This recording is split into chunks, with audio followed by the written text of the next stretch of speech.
அஷ்டமி வழிபாடு சந்திரனின் 8ஆம் திதியில் செய்யப்படும் சிவ மற்றும் பைரவர் சார்ந்த முக்கிய வழிபாடாகும். வளர்பிறை, அஷ்டமி மற்றும் தேய்பிறை. அஷ்டமி இரண்டுக்கும் தனித்த ஆன்மீக முக்கியத்துவம் உள்ளது. வளர்பிறை அஷ்டமி சுக்லபக்ஷ அஷ்டமி. வளர்பிறை காலத்தில் வரும் அஷ்டமி நல்ல தொடக்கம், மன அமைதி, குடும்ப நலம், தொழில் வளர்ச்சி வேண்டி வழிபடப்படுகிறது. சிவபெருமான் மற்றும் காலபைரவர் ஆகியோருக்கு தீபம் ஏற்றி வழிபடுவர்.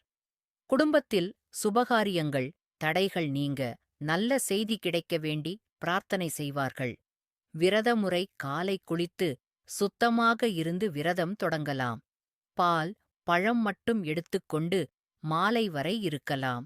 மாலை நேரத்தில் பைரவர் சன்னதி அல்லது சிவன் கோவிலில் நெய் தீபம் ஏற்றலாம். ஓம்கால பைரவாய நம 108 முறை சொல்லவும். நாய்க்கு உணவு அளித்தால் சிறப்பு. தேய்பிறை அஷ்டமி, கிருஷ்ணபக்ஷ அஷ்டமி. தேய்பிறை அஷ்டமி தோஷ நிவர்த்தி, எதிரிகள் விலகுதல், கடன் பிரச்சனை நீங்குதல், மன அழுத்தம் குறைதல் ஆகியவற்றுக்கு வழிபடப்படுகிறது. குறிப்பாக காலா பைரவர் வழிபாடு மிகவும் சிறப்பு. விரதமுறை அதிகாலை குளித்து விரதம் ஆரம்பிக்கவும். உப்பில்லா உணவு அல்லது பழம் மட்டும் சாப்பிட்டு விரதம் கடைபிடிக்கலாம். மாலை அல்லது இரவு 8 மணிக்கு பைரவருக்கு எலுமிச்சை தீபம் நல்லெண்ணெய் தீபம் ஏற்றலாம்.